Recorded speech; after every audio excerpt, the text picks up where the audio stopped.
Cine mă cunoaște mai de aproape știe că am făcut facultatea de litere și anume limbi străine. Limbile care le-am învățat la Universitatea din Chișinău, Universitatea ULIM, când era universitate serioasă.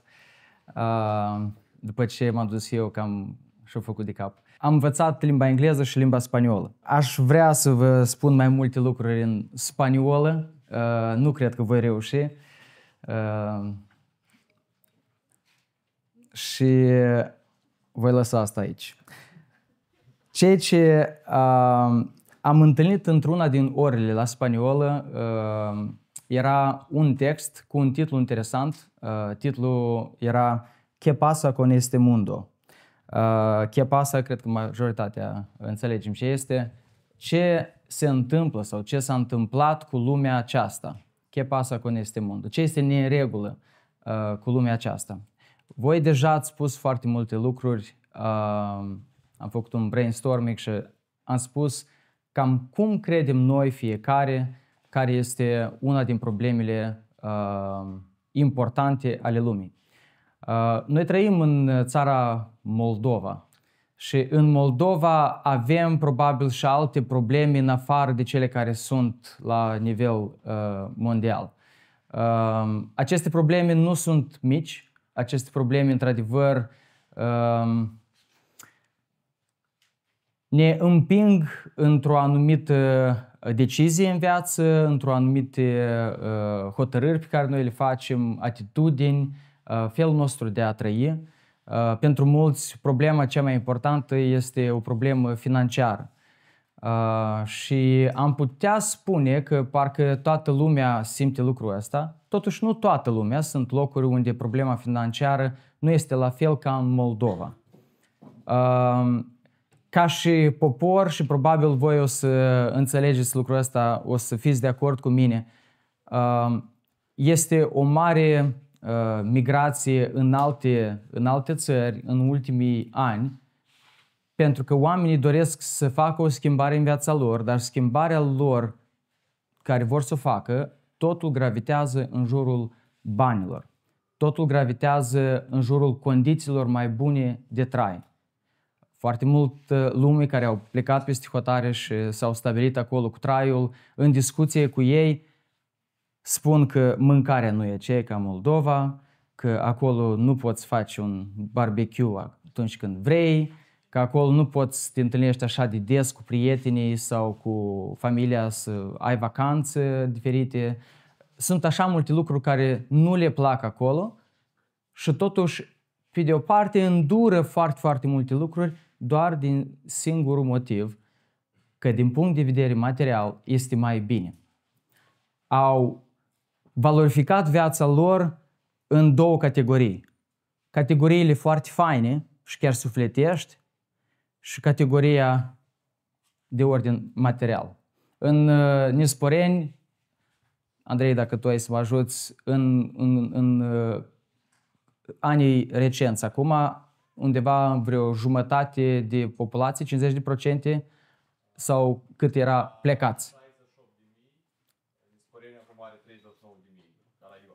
Cea mai mare scădere a populației din toată țara. Deci aproape jumătate. Așa? Ce vreau să spun este că pare a fi o problemă. O problemă mare, o problemă care noi nu putem să închidem ochii așa ușor la ea. Oamenii, fiindcă au probleme cu banii, au probleme cu datorii, sunt puține joburi în țară, asta este mult stres. Stresul ăsta ajunge în familiile voastre. Voi, copiii care sunteți în familiile acestea, primiți în primul rând acest val de stres din partea, poate, a părinților din cauza că este greu. Alții văd sau dau vina pe problema, nu știu, a presiunii atmosferice. În general, eu sunt un alt fel de om, sunt mult mai voios și bine dispus, dar toată presiunea asta atmosferică pe mine mă face să fiu violent. Toată presiunea asta atmosferică pe mine mă face să nu prea am răbdare cu alți oameni. Pentru alți oameni, problema suferinței este o problemă iarăși foarte mare. Voi deja ați dat multe răspunsuri. În această dimineață aș vrea ca să ne uităm la tema necesitatea harului. Am vorbit câte ceva în zilele acestea, am vorbit despre cuvântul harului, am vorbit despre șocul harului. Oamenii nu sunt pregătiți nici emoțional, nici mental să înțeleagă măcar ce înseamnă asta să primești ceva gratis. Și când primești ceva gratis, în același timp să-ți dai seama că nu este lipsit de valoare doar pentru că este gratis. Și aseară, la fel, am văzut câteva lucruri despre Dumnezeul harului. Întrebarea este, de ce atâta forfotă? De ce este nevoie de acest har? Este lumea chiar așa de rea? Sunt problemele acestea chiar așa de reale, încât noi să avem nevoie, subliniez cuvântul, nevoie. Sau pur și simplu sunt un grup de oameni care nu își pot găsi rostul lor în viață și pentru ei sunt multe întrebări și multe probleme, dar majoritatea oamenilor trăiesc bine mersi. De ce este nevoie de un har? De ce este nevoie de așa un dar din partea lui Dumnezeu? În dimineața asta vrem ca să privim la o întâlnire a Domnului Iisus și un om paralizat. În timpul când Domnul Iisus mergea pe pământ, reputația lui mergea înaintea lui. Toată lumea știa unde este Iisus sau unde va fi, deși telefoane mobile nu erau și rețele de socializare nu erau, aparent oamenii știau foarte bine care va fi următoarele sate traiectoria prin care va trece Iisus și va face anumite lucruri frumoase, minuni nemai întâlnite și nemai auzite. Și în momentele ce urmează vrem ca să vedem un text din Luca în care un om paralizat este adus la Iisus. Și cu siguranță acest om paralizat a auzit că Iisus vine în vecinătatea sa, așa că nu este timp de pierdut, el trebuie să fie acolo. Doar că este o mică problemă, problema este că omul fiind paralizat are nevoie de un ajutor. Și iată că niște oameni aduceau pe pat un om care era paralizat. Ei încercau să intre cu el ca să-l pună înaintea lui Iisus. De ce ei încercau să intre și nu pur și simplu au intrat în locul unde era Iisus? Pentru că acest om paralizat nu era singurul om care îl aștepta. Nu era singurul om care avea probleme. Nu era singurul om care avea nevoi. Acolo erau foarte mulți. Spre deosebire de poate unele case care mai sunt din zona Durlești sau știți voi mai multe zone unde sunt case foarte, foarte mari, vorbim despre un context istoric în poporul Israel când casele nu erau așa de mari, nu erau așa de spațioase și era destul să vină câțiva vecini din împrejur și nu mai avea loc în casă. Problema acestui om paralizat era că el nu era în stare să se deplaseze singur. Aveți un om paralizat la voi pe stradă? Sau poate cineva din rudenii? Veți ști că un om paralizat este foarte neputincios. El are nevoie de un ajutor din partea altcuiva, chiar și în cele mai simple lucruri de făcut. Da? Nu se poate cheptăna sau nu se poate berberi sau nu se poate spăla dinții. Deci nu poate să facă aproape nimic, în dependență poate de gradul paraliziei lui. Dar un om paralizat total mereu va conta pe ajutorul altuia. Acest om avea 4 prieteni care doresc să-l ajute. Dar acolo la intrare era o îmbulzeală foarte mare. Când am învățat la universitate, asta a fost până în 2013, da? Ina? 2013? Eu câteodată uit. Acum este frumos în Chișinău, aveți, troleile au o bandă lor separată, mergi, nu întârzi, stai la aer condiționat. Atunci când eu învățam, erau niște trolei care trebuiai să pui piciorul ca să nu să nu cadă pădeaua în timp ce mergea. Dimineața la ora 7, când fiecare se ducea la școală sau la lucru, ușile de la troleu nu se închideau. Realmente nu se închideau. Dacă era cineva în afară care să-și facă un vânt și să împingă pe cineva, asta era o posibilitate. Rutierele nu erau mai bune, de obicei erau tixite și prima fereastră era deschisă, așa că mereu vedeai o spinare a cuiva. Aceasta a fost realitatea câțiva ani în urmă. Nu știu dacă e la fel acum. Ceva asemănător era atunci când oamenii auzeau unde este Isus și auzind despre ce poate face acest Isus, chiar dacă ei încă n-au văzut cu ochii lor, aceasta era suficient ca să facă o îmbulzeală nemai văzut până atunci. Textul nostru mai departe spune în felul următor.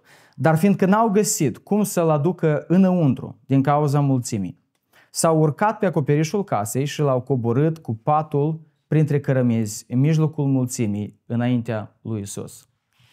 Cred că asta este ceea ce numim noi în limba engleză think outside. Cum să faci așa ceva? Cu siguranță în acele timpuri acoperișurile nu erau așa de fortificate cum le avem noi astăzi, dar era un pic mai simplu. În mare parte era lut și nuiele, așa că era destul de ușor ca să faci o gaură și să nu cadă tot acoperișul peste tine. Așa că acești prieteni al lui încearcă ca să-l aducă pe acest om paralizat, un om care nici de cum n-ar fi putut veni de unul singur, deși poate ar fi auzit de Isus. Acum, în timp ce ei coboară, predica lui Isus se pune pe pauză, la un moment dat toată lumea vede cum se întrezărește o lumină și aceasta este o gaură și apare un om paralizat. Este o gaură destul de mare. Deci nu este ceva care oamenii să nu observe. Toată lumea acum, toată mulțimea care este adunată acolo, știe ce urmează să se întâmple.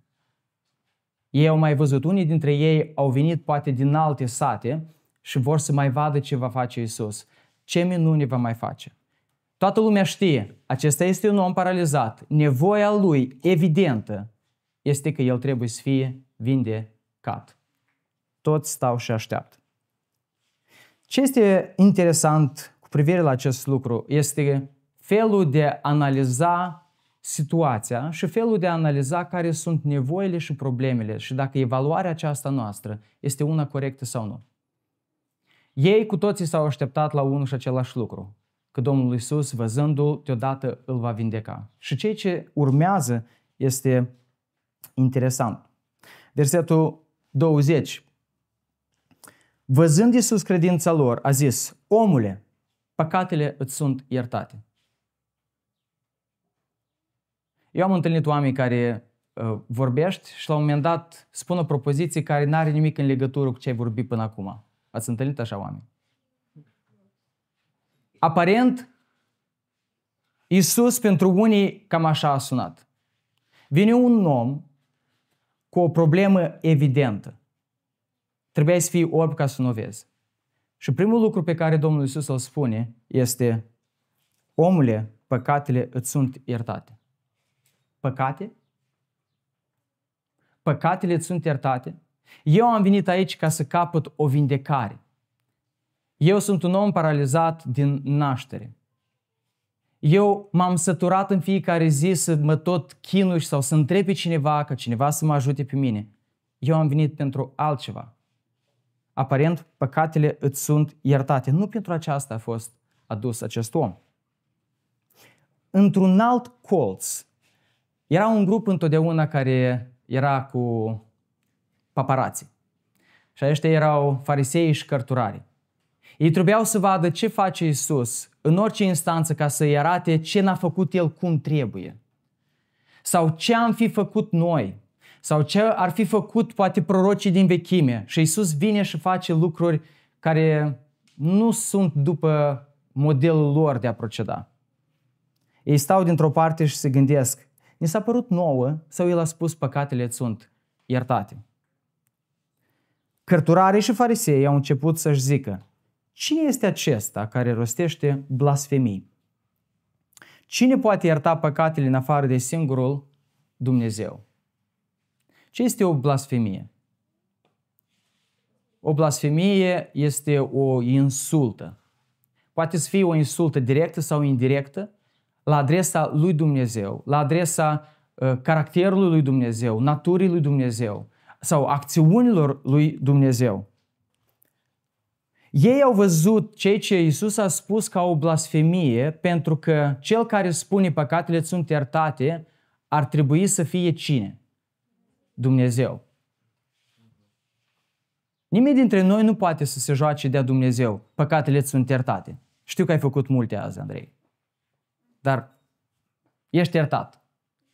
Aceasta este o blasfemie. Atunci când ei îl aud pe Iisus spunând aceste lucruri, ei au o mare problemă. Dar problema lor e din cauza că inima lor era foarte, foarte împietrită. Ei nu puteau să vadă de fapt că Iisus este într-adevăr Dumnezeu întrupat, care are dreptul să spună astfel de replici.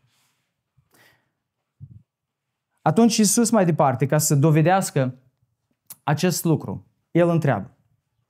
Să dovedească că El este de fapt Dumnezeu și are dreptul să spună păcatele sunt iertate. Ce este mai ușor a spune? Păcatele sunt iertate sau a spune ridică-te și umblă? Cum spuneți voi? Ce este mai ușor a spune? Păcatele sunt iertate sau ridică-te și umblă?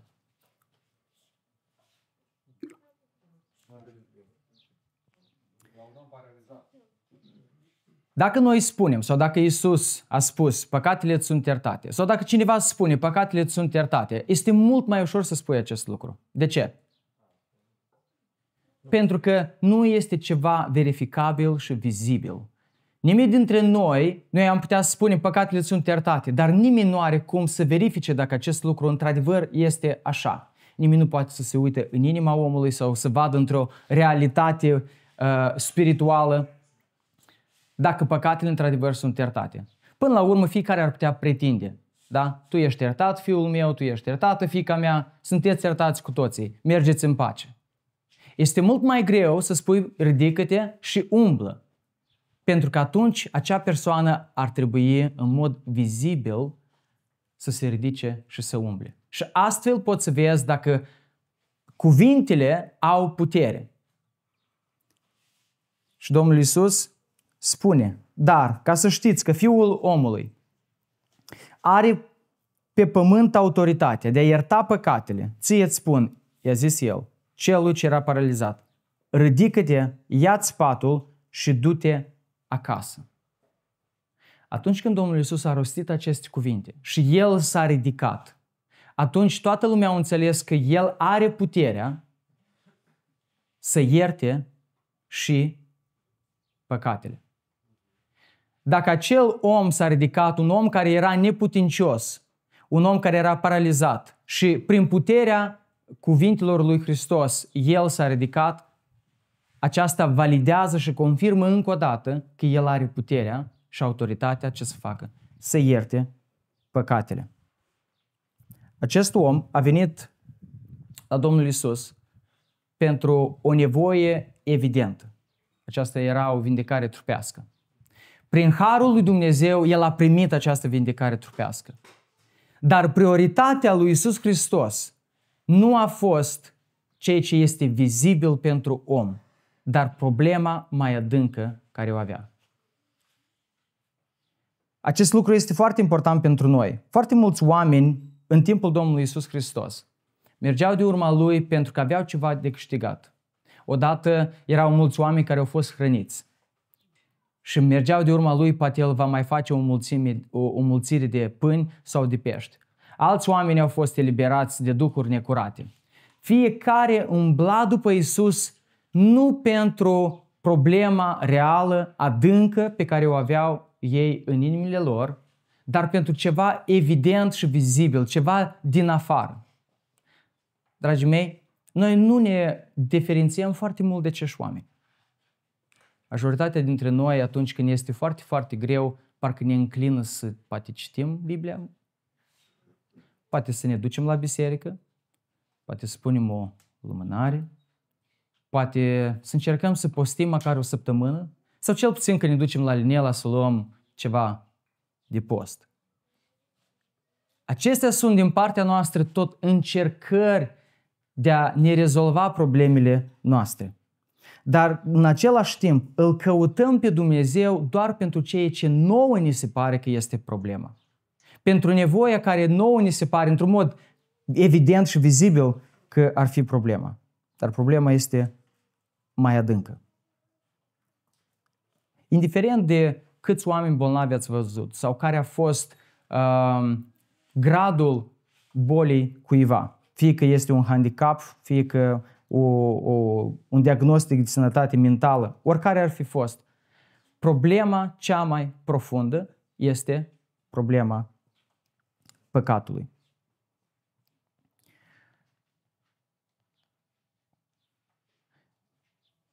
Cea mai mare nevoie a omului paralizat nu a fost paralizia lui. Aceasta cu siguranță nu înseamnă că ceea ce el a trecut, suferința care a trecut toată viața, nu a fost adevărată, nu a fost reală, da? A fost o ficțiune. El într-adevăr a avut această problemă. Această relatare ne arată că de fapt oricât de mult nouă în mintea noastră, în percepția noastră ni se pare că este o problemă mult mai gravă. Dar nu știu de ce oamenii nu-i atrag atenția aceste probleme. Veneam în prima zi în tabără, de fapt noi am venit liderii de duminică seara. Și înainte ca să ajungem aici în tabără, într-un sat în apropiere era un incendiu. Așa și nu am mai văzut ce anume ardea, dar era un fum foarte negru. Și în timp ce mergeam, ne uitam așa un pic pe fereastră și mergeam, am intrat în sat deja era un pic mai puțin fum și la un moment dat am văzut pe un scaunel stăteau 3 băbuțe. Și ce făceau ele? Ele discutau. Știți care este vorba în țara noastră? Satul arde? Când noi nu evaluăm adevărata problemă, adevărata nevoie, noi niciodată nu vom avea nici acțiunile potrivite. Noi ne vom amăgi pe noi înșine. Problema adevărată și adâncă era păcatul. Am vrea un pic să ne gândim la ce este păcat în general. Unii dintre noi probabil ar putea să vadă păcatul ca ceva... te-ai purtat pur și simplu obraznic la lecție, la școală. Sau păcatul pentru cineva ar putea să fie dacă ai ieșit din cuvântul tata sau lui mama. Sau păcat ar putea să fie când te comporți neobrăzat sau poate ai spus o prostie sau poate ai spus o înjurătură și tot așa mai departe. Până la urmă, ce este păcat? Ce îl face pe el atât de grav? Cu alte cuvinte, ce este păcatul și îl face atât de grav încât Iisus, atunci când a venit acest om paralizat, nu a spus, ok, eu am să te vindic, dar după ce te vindic, uite, mai este o problemă pe care tu o ai. Prioritatea lui a fost să-l ierte mai întâi de păcatele lui. De parcă asta ar fi fost boala lui cea mai mare, apoi boala fizică. În limba greacă este cuvântul hamartia, ceea ce înseamnă păcat, dar are sensul de a rata ținta. A păcătui înseamnă a rata ținta. Pare-mi se zilele acestea cineva trăgea cu arcul acolo. Majoritatea din ce am văzut eu cel puțin, poate au fost unii mai norocoși, n-au nimerit ținta. Și nu că n-au nimerit mijlocul, ținta care este chiar ținta, dar n-au nimerit nici întreg darțul cealaltă. Panou. A păcătui sau un păcat este înfăptuit când ținta este ratată. Întrebarea este, care este ținta aceasta? Adică, ce tot nu ochim noi? Ce nu reușim noi să țintim? Aseară am auzit despre un Dumnezeu al Harului, un Dumnezeu care este bun, un Dumnezeu care este milos, un Dumnezeu care nu se teme să atingă pe cineva, pentru că El nu se poate infecta, El este dincolo de a se putea infecta de bolile noastre. Dar de asemenea am putea să vedem că Dumnezeu este și drept. Dumnezeu este un creator și Dumnezeu este susținător. Dumnezeu, când a creat lumea, nu a creat toate lucrurile frumos și după asta a spus: dragii mei, Adam și Eva, descurcați-vă voi. Eu am făcut lucrul meu. Mă duc în concediu. Dumnezeu a dat o lege. Dumnezeu este un dătător de lege și legea Lui este dreaptă și legea Lui este sfântă. De ce? Pentru că legea Lui vine din natura Lui Dumnezeu și Dumnezeu este drept și sfânt. Ori de câte ori omul nu împlinește o poruncă dată de Dumnezeu, el ratează ținta.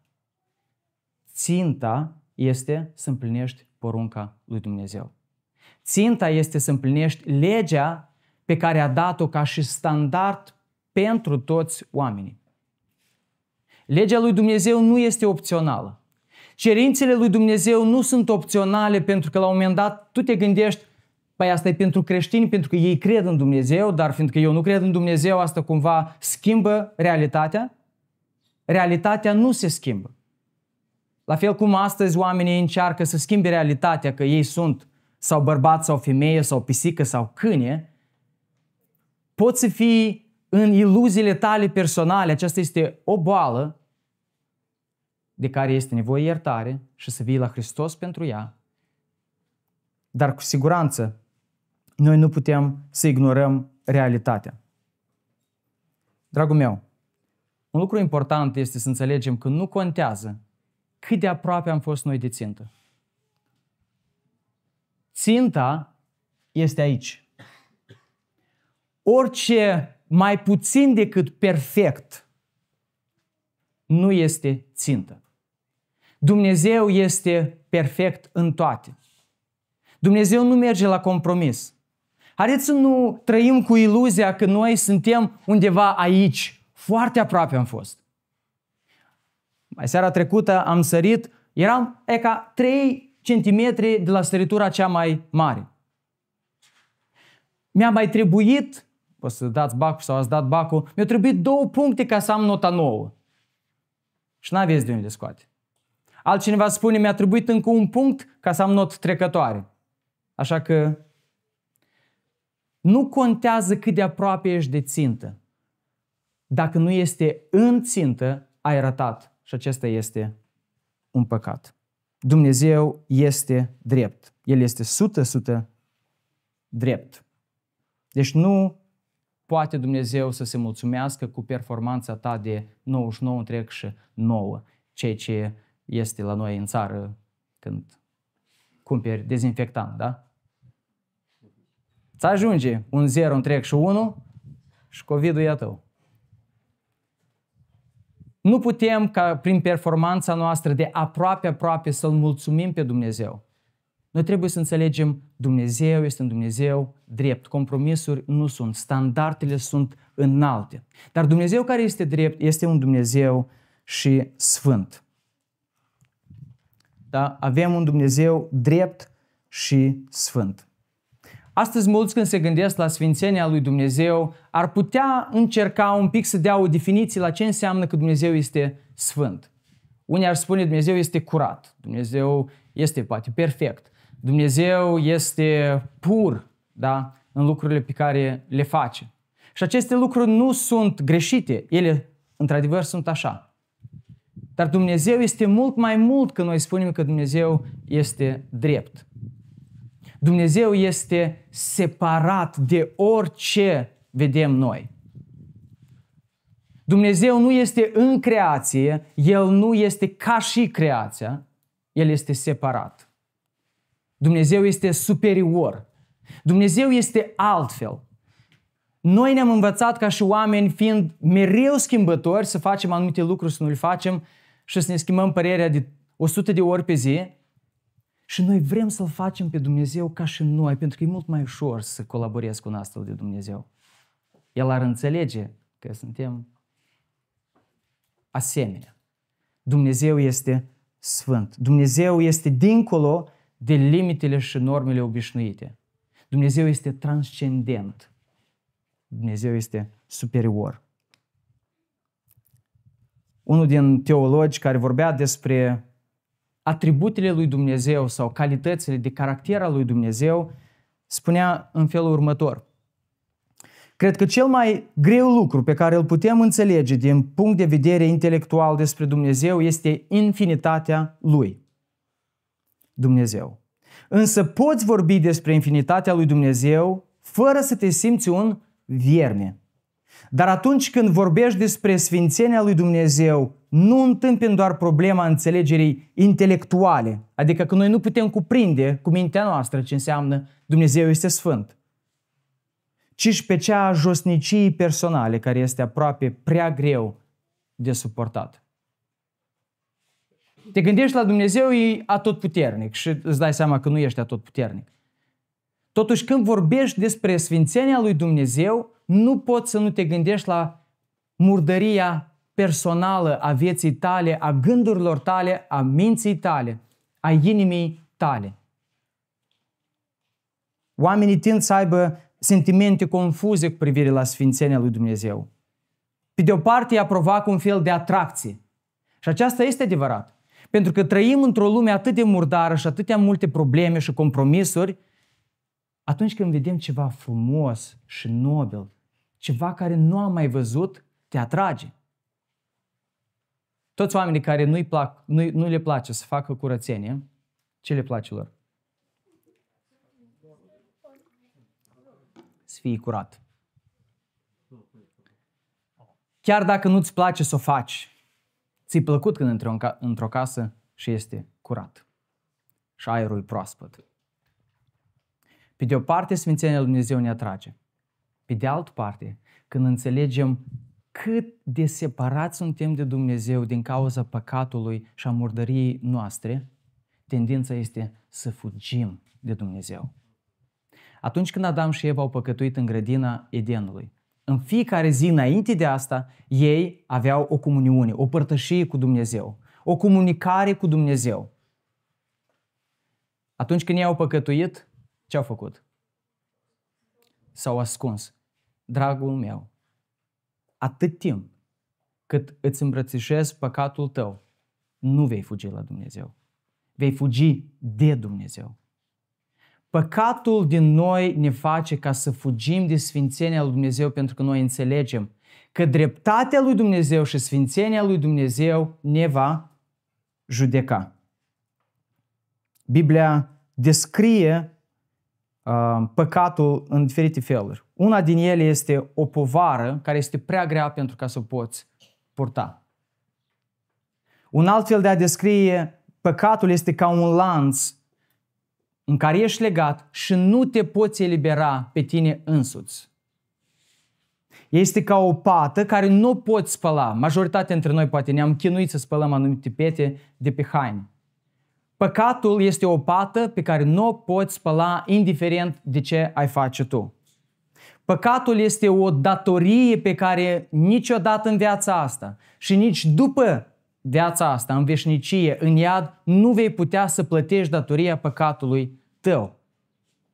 De aceea Scriptura nu învață că există un purgatoriu după ce mori. Nu există un timp de reabilitare. Nu există un timp în care îți plătești păcatul, îți întorci datoria. Toți cei care sunt în iad vor fi păcătoși o veșnicie și nimeni dintre ei nu poate să fie lecuit sau scăpat. Datoria nu poate să fie întoarsă. Dragii mei, păcatul este răzvrătirea noastră împotriva lui Dumnezeu. În țara noastră noi avem așa o cântare populară. Probabil majoritatea o știți. Asta e viața mea. Mulțumesc, Andrei. Mie îmi place. Mă, nu spuneți că nu știți cântarea. Ideea că cântarea aceasta explică într-adevăr problema umanității. Asta e viața mea, mie îmi place cum?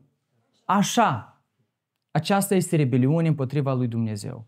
Ori de câte ori Dumnezeu spune, dragule om, acesta este standardul după care tu trebuie să trăiești. Și noi spunem, dar eu, aici a început rebeliunea în fața lui Dumnezeu.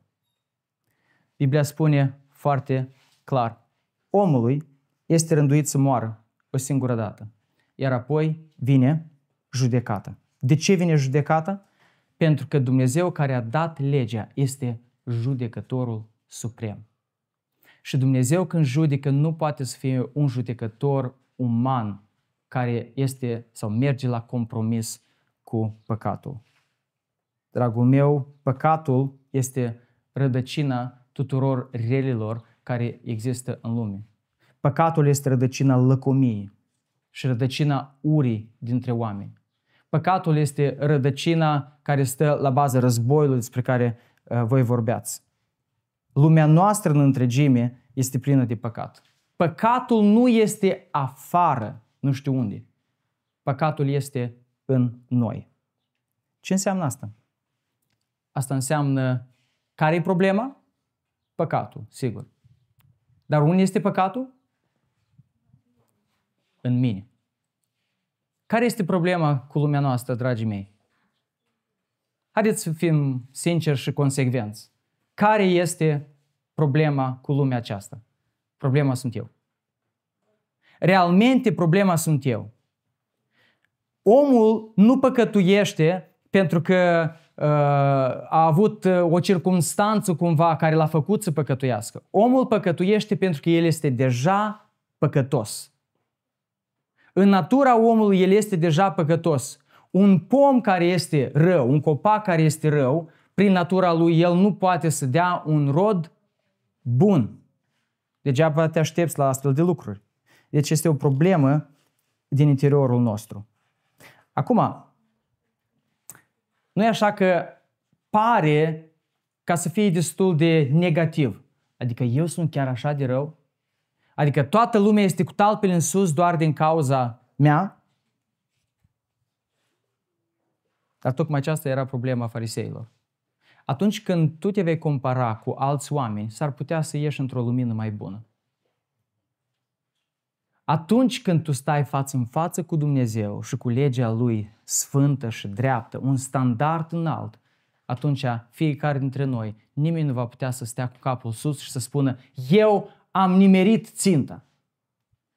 La orice poruncă pe care mi-a dat-o Dumnezeu în relație cu El sau în relație cu alți oameni, eu am făcut exact așa. Este o problemă de inimă pe care noi o avem. Și Domnul Iisus, în Marcu, capitolul 7, în una din alte evanghelii, spune cei ce iese din om, aceea îl întinează sau îl spurcă pe om. Căci din interior, din inima omului ies gândurile rele, preacurviile, furturile, crimele, adulterele, lăcomiile, răutățile, viclenia, depravarea, ochiul rău, blasfemia, mândria și nesăbuința sau nebunia. Toate acestea rele ies din interior și îl întinează pe om sau îl spurcă pe om. Atunci am putea să întrebăm, ce a făcut ca eu să fiu așa de păcătos? Nu m-am născut în familie potrivită? Sau poate nu m-am născut în țara potrivită? Sau poate cercul de prieteni la școală m-a făcut să fiu păcătos? Pe când eram mic eram inocent? Dumnezeu spune, din cauza păcatului, din cauza că toți, absolut toți au păcătuit, toți sunt lipsiți de slava lui Dumnezeu, toți au ratat această țintă. Noi suntem în tabără și noi nu vrem să pretindem că există o categorie de oameni aici pe nume lideri și ei sunt mai superiori ca taberiștii, ei au o zonă de sfințenie a lor personală. Dragii mei, toți dintre noi am ratat ținta. Niciunul dintre noi n-am ajuns la standardul lui Dumnezeu. Nu te amăgi pe tine însuți că l-ai ajuns. Nici nu te compara cu alți oameni. Cu alți oameni s-ar putea să crezi că ești alb, dar de fapt să fii cel puțin un gri foarte murdar. Chiar dacă la suprafață arătăm oameni buni și așa cum s-au spus și aseară, în fața lui Dumnezeu, fiecare dintre noi stăm demascați înaintea lui Dumnezeu. în fața lui Dumnezeu suntem needitați. Da? Nu mai este niciun fel de filtru care ni se aplică. În fața lui Dumnezeu suntem așa cum suntem. Povara păcatului ne apasă. Lanțul păcatului ne încătușează. Pata păcatului ne pângărește. Datoria păcatului ne înlănțuie. Noi nu putem scăpa de această datorie. Aceasta este o mare problemă a omenirii. Păcatul din inima noastră. Dragul meu, dacă fiecare dintre noi am ratat ținta și toți suntem păcătoși, noi tot vom continua și vom continua să ne adâncim în acest păcat. Este nevoie de un har din partea lui Dumnezeu ca să ne salveze. Este nevoie de o mântuire de păcate. Este nevoie de un salvator. Păcatul din viața noastră este dovadă că noi avem nevoie. Este necesar harul lui Dumnezeu. De aceea, în săptămâna asta, în următoarele teme care noi le vom trece, nu deconectați toate celelalte teme de tema păcatului. Nimeni dintre noi nu ajunge să prețuiască harul lui Dumnezeu sau să vrea să-l aibă pentru el dacă nu înțelege că este incapabil ca singur să se mântui de păcatele lui. Rugăciunea noastră a tuturor este ca să veniți la Mântuitor, să recunoașteți nevoia după un har, nevoia după un salvator.